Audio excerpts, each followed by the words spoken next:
Saludos hermanas y hermanos de Casa de mi Señor. Qué privilegio poder compartir nuevamente con ustedes la palabra de Dios. En nuestra reflexión anterior comentamos que la persecución es parte de la vida cristiana en virtud de que estamos identificados espiritualmente con Cristo. No es opcional. Pablo enseña en Filipenses 1:29 que se nos ha concedido no solo que creamos en Cristo, sino que padezcamos por Él. Y en 2 de Timoteo 3:12, el apóstol nos dice que todo aquel que quiera vivir piadosamente padecerá persecución. Comentamos también que la persecución incluye una amplia gama de acciones que pueden ser cometidas contra los cristianos a causa de su fe. Entre ellas, ridiculizar, restringir, acosar, discriminar, encarcelar, torturar, martirizar, ejecutar. En síntesis, el tema del sufrimiento y la persecución en el Nuevo Testamento es particularmente sobresaliente. Fue parte esencial de la enseñanza de Jesús. Fue parte del llamado de Jesús a sus discípulos y fue parte de la experiencia de la iglesia en sus primeros años. Retomemos nuestro pasaje en Mateo 5, versículos 10 al 12, donde iniciamos la semana pasada. Dice la Escritura: Bienaventurados los que padecen persecución por causa de la justicia, porque de ellos es el reino de los cielos. Bienaventurados sois cuando por mi causa os vituperen y os persigan, y digan toda clase de mal contra vosotros mintiendo. Gozaos y alegraos, porque vuestro galardón es grande en los cielos, porque así persiguieron a los profetas que fueron antes de vosotros. La semana pasada usamos una frase a manera de idea central. Dijimos que la iglesia necesita entender y responder adecuadamente ante la persecución. Hoy nos enfocaremos en la segunda parte de nuestro enunciado: cómo responder adecuadamente ante la persecución. En nuestro pasaje Mateo, vemos que la causa por la cual los discípulos serían perseguidos es por la justicia y por la causa de Cristo. La persecución tiene que ver con la persona de Jesús y nuestra obediencia a su mandato de predicar el Evangelio. Acompáñenme, por favor, a Mateo capítulo 10, donde encontramos el segundo gran discurso de Jesús en el Evangelio de Mateo, discurso que se conoce como el discurso misionológico. Después de una gira por ciudades y aldeas enseñando, predicando, sanando, Jesús percibió una profunda necesidad en la gente. Los miró como ovejas dispersas que no tenían pastor. Entonces envió a los discípulos para suplir esa necesidad. Los discípulos replicaron el ministerio de Jesús de enseñar, predicar y sanar. Para ello fueron revestidos del poder del Espíritu Santo. Es en este contexto, el del cumplimiento de la misión encomendada por Jesús, que los discípulos enfrentarían persecución. Aquí Jesús establece un vínculo entre el dar testimonio y el ser perseguidos, y esa unión permanece hasta hoy. La persecución religiosa va más allá de los derechos humanos, de la no aplicación de las leyes por las autoridades.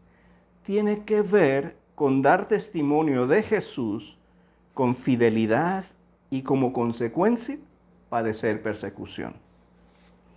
Jesús preparó a sus discípulos dándoles instrucción sobre las distintas formas de persecución y la manera como ellos podían responder ante la persecución.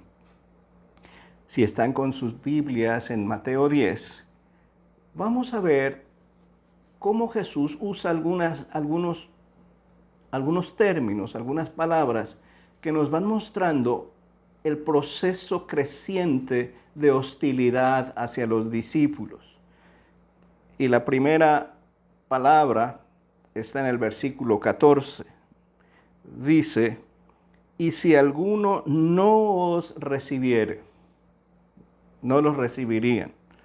Aquí mismo en el versículo 14, ni oyeren vuestras palabras, rechazo. En el verso 17, y guardaos de los hombres, porque os entregarán a los concilios y en sus sinagogas os azotarán.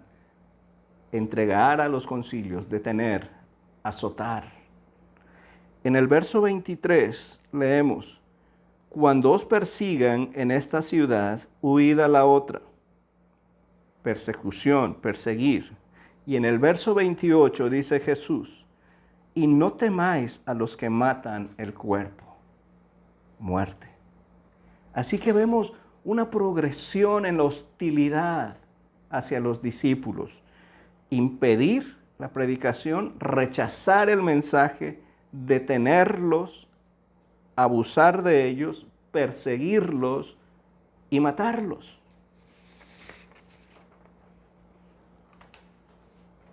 Jesús nos da 3 maneras de cómo podemos responder ante la persecución.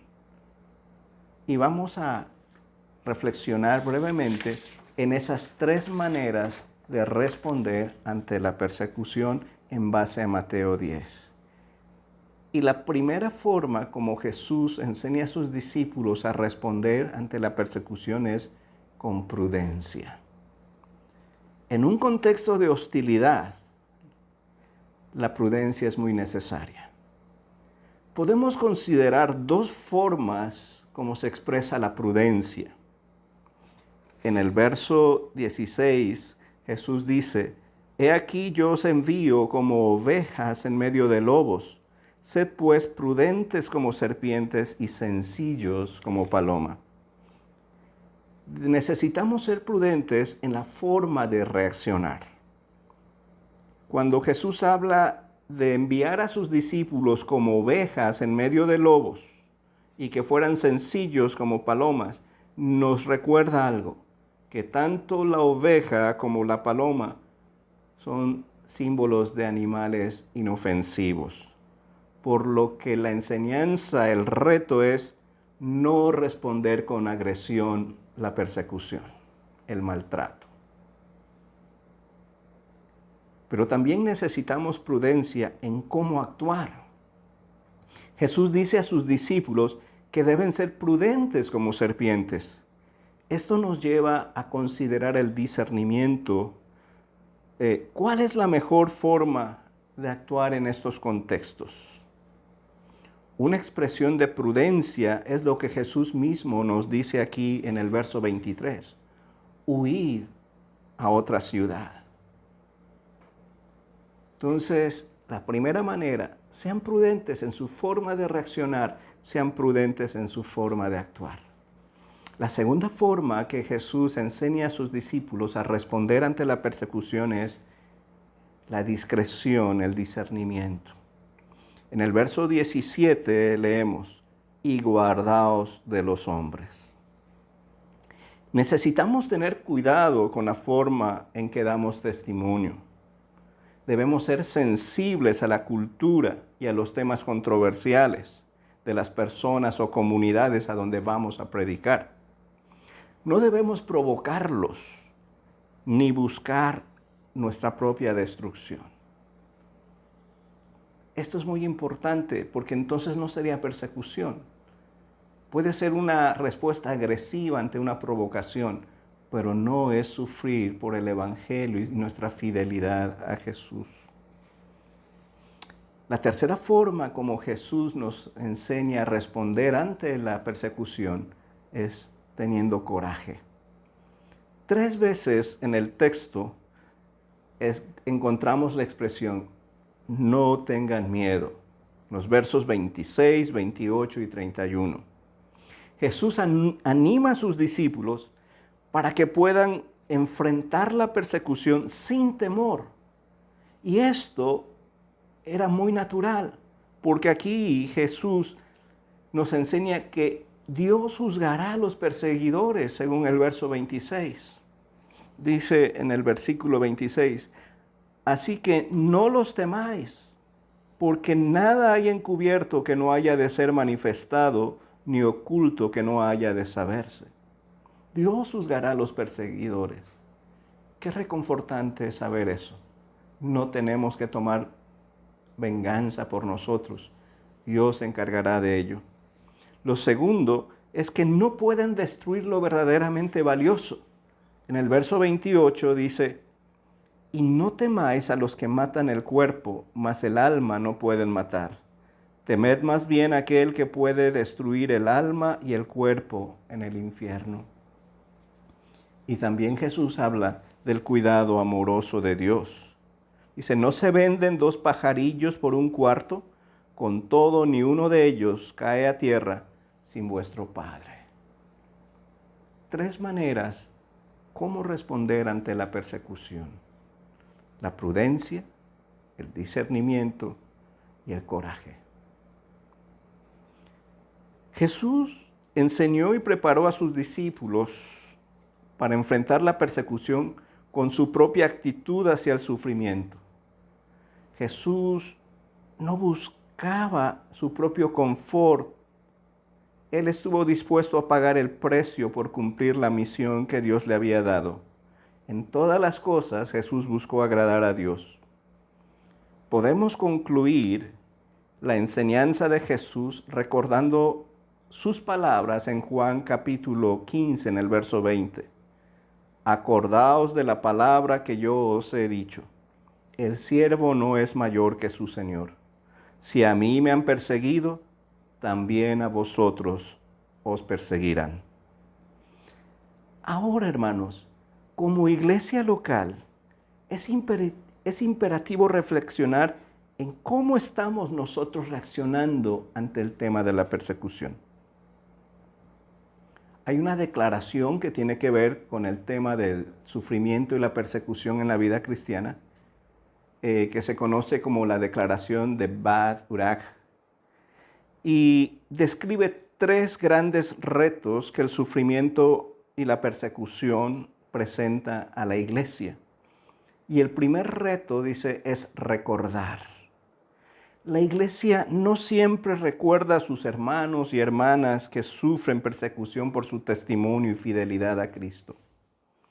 La iglesia necesita recordar el consejo de Hebreos 13:3, cuando el autor a los Hebreos dice, acordaos de los presos como si estuvierais presos juntamente con ellos, y de los maltratados como que también vosotros mismos estáis en el cuerpo. La iglesia necesita recordar a los que sufren, orar por ellos, ayudarlos como miembros del cuerpo de Cristo. Esta iglesia, casa de mi Señor, tiene en su ADN el sufrimiento y la persecución. Imagino las memorias que podrá tener el hermano Timoteo, acompañando a su padre Eloy en sus visitas para abrir obra en lugares hostiles, donde fueron rechazados, fueron amenazados, encarcelados, golpeados, y varios hermanos y hermanas muertos.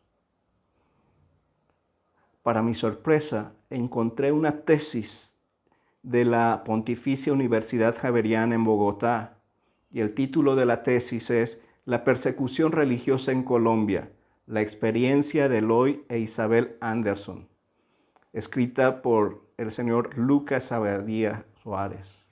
Les motivo a buscar este documento, lo pueden encontrar por internet, en PDF, y leerlo. Les va a enriquecer mucho.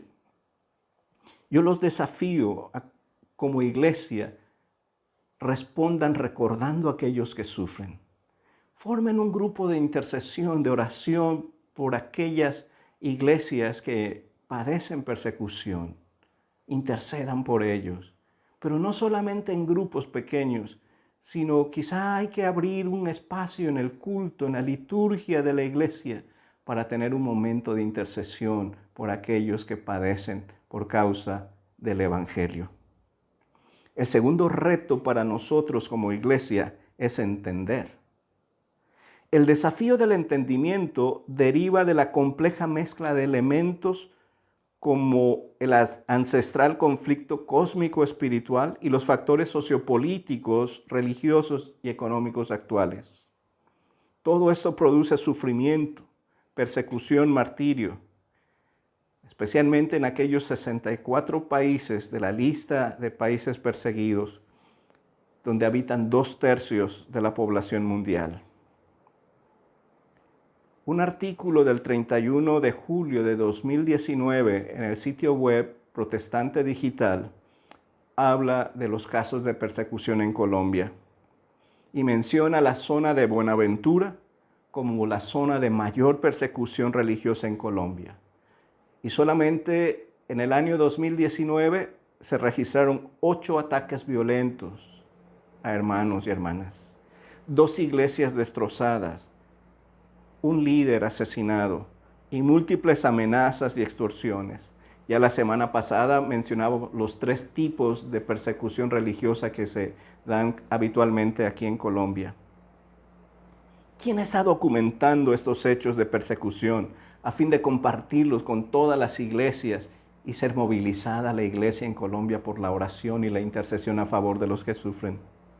¿Cómo estamos educándonos aquí como iglesia sobre estos temas? Sería interesante pensar en un curso sobre el discipulado y el sufrimiento. El tercer reto es transformar. Los creyentes en situaciones de sufrimiento y persecución han aprendido verdades espirituales que el resto de la iglesia necesitamos aprender para experimentar la plenitud de Dios. Los que estamos viviendo sin enfrentar ese sufrimiento, no podemos entender muchas cosas de la palabra de Dios con la profundidad con que ellos lo comprenden. Los hermanos y hermanas que viven esas experiencias no son aquellos pobres a quienes tenemos que cuidar, de que nosotros somos su ayuda. No, ellos tienen muchas cosas que enseñarnos. Sería muy interesante contactar personas de zonas que padecen persecución, invitarlos a compartir sus testimonios, sus experiencias. Tendríamos una gran riqueza espiritual al ver cómo se vive la fe en esos contextos. Necesitamos transformar nuestra teología de prosperidad por una teología de la cruz. Lutero, la Confesión de Augsburgo, cuando hablan de la iglesia, dice que es la comunidad de los perseguidos y martirizados. ¡Qué tremenda definición! Hermanos, hermanas, la iglesia tiene una misión, ser fiel a la comisión que Cristo nos dio. Esto implica el sufrimiento y la persecución. La gran pregunta para nosotros este día es, ¿comprendemos esto? ¿Cómo estamos respondiendo? Que el Señor nos dé su gracia para entender y responder adecuadamente ante la persecución y el sufrimiento. Que Dios les bendiga.